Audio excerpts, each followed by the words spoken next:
Icon star full busy. Pushpa తర్వాత అదే range లో పాన్ ఇండియా మూవీ చేస్తున్నాడు.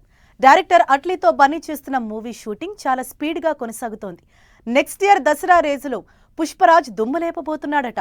వచ్చేడాది సమ్మర్ వరకు షూటింగ్ కంప్లీట్ చేసి ప్రమోషన్స్ హోరెత్తించి తన ఖాతాలో మరో సక్సెస్ వేసుకోవాలనుకుంటున్నాడట.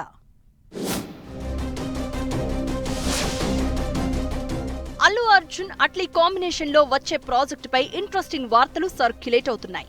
పుష్ప 2తో గ్రాండ్ విక్టరీ కొట్టిన బన్నీ తన నెక్స్ట్ లెవెల్ కెరియర్ ప్లాన్ లో భాగంగా అట్లీ దర్శకత్వంలో ఓ మాస్ యాక్షన్ ఎంటర్టైనర్ మూవీ చేస్తున్నాడు. అల్లు అర్జున్ హీరోగా కోలీవుడ్ స్టార్ డైరెక్టర్ అట్లీ దర్శకత్వంలో వస్తున్న సినిమాకి ఇంకా టైటిల్ ఫిక్స్ కాలేదు. కానీ సినిమాపై ఇటు టాలీవుడ్, కోలీవుడ్, అటు బాలీవుడ్ లో కూడా ఫుల్ బజ్ క్రియేట్ అవుతోంది. ఈ సినిమా 2027లో రిలీజ్ అయ్యే అవకాశం ఉందన్న టాక్ నడిచింది.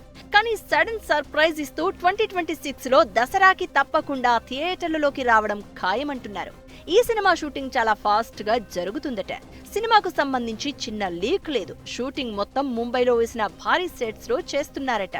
ఈ మూవీలో దీపికా పదుకొనే నటిస్తుంది. బన్నీ అట్లీ కాంబోలో చేస్తున్న సినిమా షూటింగ్ ను 2026 మే నాటికి ఫినిష్ చేసేస్తారట. అంతా పక్కా ప్లాన్ తో షూటింగ్ నడుస్తోందట. అల్లు అర్జున్ పార్ట్ జనవరి వరకు ఫినిష్ అయి ప్రమోషన్స్ స్టార్ట్ చేస్తాడు అంటున్నారు. అత్యంత భారీ స్థాయిలో గ్రాఫిక్స్ వర్క్ కూడా జరుగుతున్నాయట. అట్లీ ఒకవైపు షూటింగ్, మరోవైపు పోస్ట్ ప్రొడక్షన్ వర్క్ పై ఫోకస్ పెట్టాడట. ఇక విజువల్ ఎఫెక్ట్ కోసం స్పెషల్ టీం పనిచేస్తుందని అంటున్నారు. ఎక్కడా కమ్యూనికేషన్ గ్యాప్ లేకుండా, లేట్ లేకుండా పక్కా ప్లాన్ తో షూట్ కంప్లీట్ చేసుకుని ప్రమోషన్ స్టార్ట్ చేయాలని భావిస్తున్నారట. ఈ సినిమాకు జపనీస్, బ్రిటిష్ కొరియోగ్రాఫర్ హుకుటో కొనిషిని టెక్నికల్ టీంలో భాగం చేసి సినిమాకు హాలీవుడ్ లెవెల్లో క్రేజీని పెంచుతున్నారు.